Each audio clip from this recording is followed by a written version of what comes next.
The Israeli Prime Minister delivered this ultimatum after a security cabinet meeting that lasted for 4 hours. In a video on social media, he said he'd ordered the Israeli military to amass forces inside and surrounding the Gaza Strip.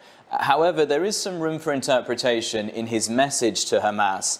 By saying that Hamas needs to return our hostages by Saturday noon, it's unclear whether he is backing up US President Donald Trump, who's called for all remaining Israeli hostages to be released by Hamas on Saturday, or whether the initially planned 3 hostages would be enough to keep the ceasefire deal alive. Responding to Benjamin Netanyahu, Hamas has said that it remains committed to the ceasefire agreement, but it also blames Israel for, quote, complications or delays. Now, in its initial announcement on Monday that it was delaying the next release of Israeli hostages, Hamas accused Israel of delaying the return of Palestinians to the north of Gaza, as well as disrupting the flow of humanitarian aid into the enclave. Those are 2 allegations that the Israeli government has strongly denied.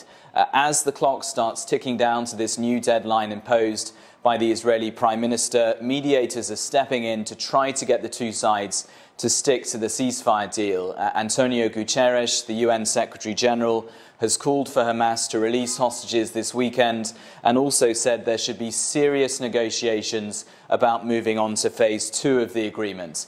Egypt has also said that it's going to set out what it describes as a comprehensive vision for Gaza, really pushing back against those proposals by US President Donald Trump for the US to take over the enclave. But really, for now, the most urgent question is whether the ceasefire deal in Gaza is going to last beyond that Saturday deadline. Giles Gibson, SABC News, Tel Aviv.